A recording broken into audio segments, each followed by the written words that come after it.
Halo, selamat datang kembali di kuliah Peristiwa Perpindahan. Di materi sebelumnya, kita telah mempelajari perpindahan momentum pada aliran di dalam pipa vertikal. Nah, sekarang bagaimana jika aliran terjadi di dalam pipa berbentuk anulus?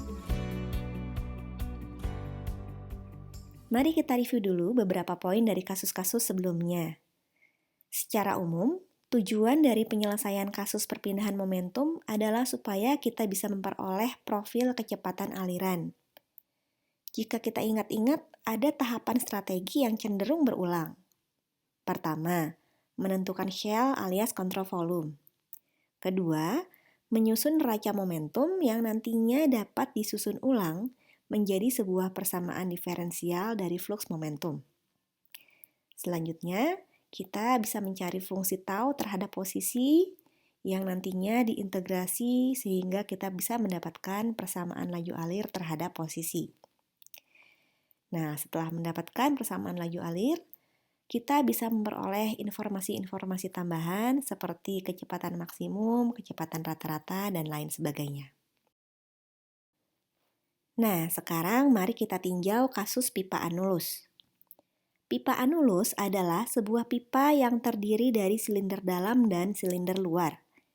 Kira-kira begini penampangnya jika kita belah. Dalam kasus ini, suatu cairan mengalir di ruang antara silinder dalam dan silinder luar. Alirannya dari bawah ke atas. Secara intuitif, kita bisa memprediksi bahwa profil kecepatan aliran nantinya akan berbentuk seperti ini, karena adanya hambatan dari aliran berupa dinding. Jika distribusi kecepatannya seperti ini, kita pun bisa memprediksi profil shear stress-nya melalui persamaan viskositas Newton. Nanti kira-kira profilnya akan berbentuk seperti ini. Nah, selanjutnya kita bisa menentukan shell atau kontrol volume. Shell untuk perpindahan momentum adalah segmen ruang yang kecepatannya relatif seragam di setiap titiknya. Pada kasus ini, bagian yang kecepatannya seragam di tiap lapisannya adalah ruang-ruang berbentuk selimut tabung ini. Maka inilah yang menjadi shell-nya. Shell mengalami flux momentum akibat adanya aliran ke arah Z. Karena aliran hanya terjadi ke arah Z, flux momentum yang terjadi adalah PRZ dan PZZ. Nah, sekarang kita susun neraca momentumnya. Jangan lupa, definisi P sebagai flux momentum hanya mencakup 3 komponen, yaitu akibat aliran konvektif, tekanan, dan gaya geser. Ada gaya yang belum tercover oleh definisi ini, yaitu gaya gravitasi. Padahal setiap gaya yang terlibat pada shell bisa berpengaruh pada neraca momentum. Maka kita masukkan gravitasi ke dalam neraca momentum dan jangan lupa untuk mengubah dulu dimensinya supaya setara dengan ruas lainnya. Kalau dilihat, di ruas-ruas lainnya ada flux momentum dikalikan luas areanya. Jadi bukan flux lagi tapi laju momentum. Ingat, di kuliah pertama dikatakan bahwa laju momentum atau dmv per dt itu akan sama dengan gaya. Nah, nilai percepatan gravitasi ini kita kalikan dengan densitas dan volume shell-nya supaya nanti menjadi massa dikali gravitasi alias gaya gravitasi. Nah, lalu ingat tujuan dari penyusunan neraca momentum ini adalah untuk menghasilkan persamaan diferensial.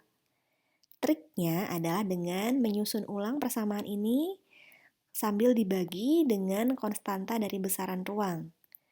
Nah, nantinya kita akan mendapatkan bentuk seperti ini. Nah, apakah kalian familiar dengan bentuk seperti ini? Jika nilai delta R mendekati 0, ini akan menjadi definisi dari persamaan diferensial. Ini merepresentasikan gradien nilai R tau RZ pada setiap nilai R, atau kita kenal juga dengan turunan R tau RZ terhadap DR. Nah, sekarang kita sudah mendapatkan persamaan diferensial yang mengandung variabel flux momentum. Misi berikutnya adalah mendapatkan hubungan antara tau dengan posisi. Caranya adalah dengan menguraikan komponen dari flux momentum. Baik PRZ maupun PZZ dijabarkan ke dalam bentuk tiga komponennya. Pada PRZ, kita bisa menghilangkan komponen konvektif karena tidak ada kecepatan ke arah radial. Komponen tekanan pun akan bernilai 0, karena Kronecker delta ini hanya menghasilkan nilai pada flux momentum ke arah yang sama dengan kecepatan alirannya. Selanjutnya, kita masukkan ke persamaan diferensial yang telah kita peroleh tadi. Di ruas kanan, kita akan mengurangi flux momentum pada Z sama dengan 0 dengan flux momentum pada Z sama dengan L.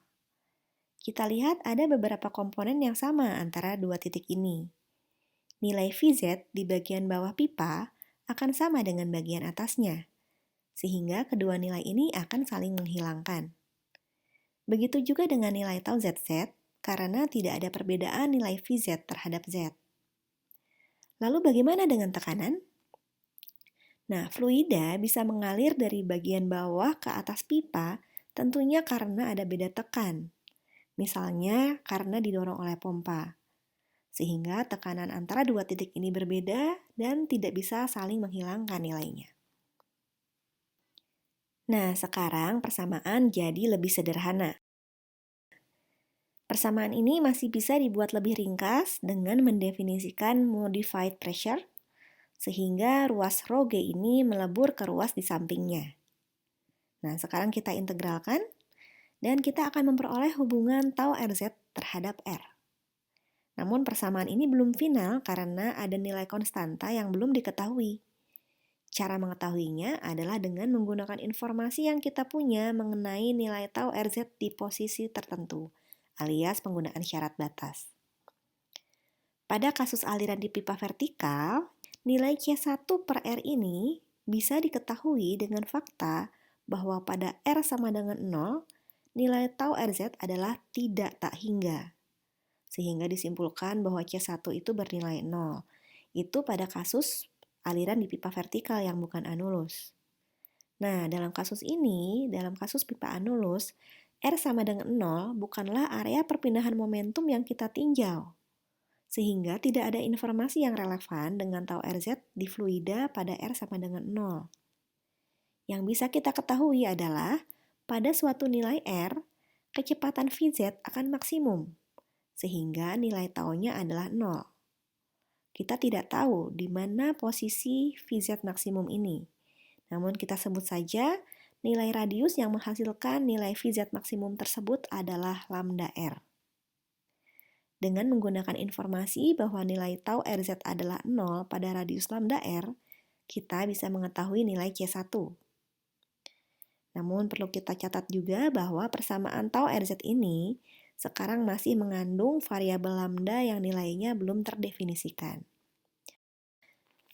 Oke, kita sudah berhasil menemukan hubungan antara tau Rz dengan R. Nah, sekarang yang ingin kita ketahui adalah profil kecepatan aliran terhadap R. Ingat bahwa tau Rz bisa diubah dengan mudah menjadi kecepatan aliran menggunakan persamaan viskositas Newton. Nah, jadi jika kita masukkan nilai minus tau dVz per dr ke dalam persamaan tau tadi, kita memperoleh dVz per dr seperti ini. Nah, kita sudah semakin dekat nih dengan profil kecepatan aliran. Integrasi dari persamaan di atas menghasilkan persamaan berikut ini. Seperti biasa, integrasi akan menghasilkan konstanta baru, dan nilai ini bisa kita ketahui dengan informasi bahwa nilai kecepatan aliran adalah 0 pada permukaan kedua dinding pipa anulus. Jika kita masukkan kedua syarat batas ini, kita tidak hanya akan memperoleh nilai C2, namun kita juga akan memperoleh hubungan antara lambda dengan kappa. Sehingga kita bisa memasukkan keduanya ke persamaan laju alir maupun tau. Mengapa lambda perlu kita ganti dengan kappa? Karena nilai kappa adalah variabel yang mudah ditentukan. Tinggal ukur saja jari-jari silinder dalamnya, sementara lambda adalah variabel yang tadi baru kita munculkan dan besarnya belum kita ketahui. Nah, akhirnya kita mendapatkan persamaan tau Rz dan kecepatan aliran dengan variabel-variabel yang mudah diketahui pada aplikasinya. Jika profil kecepatan aliran dan tau RZ sudah diketahui, ada informasi-informasi tambahan yang bisa kita cari. Misalnya nilai VZ maksimum, nilai VZ rata-rata, laju alir massa, serta gaya yang dihasilkan oleh permukaan fluida terhadap dinding pipa. Untuk bagian ini, silakan coba sendiri atau diskusikan dengan asisten ya.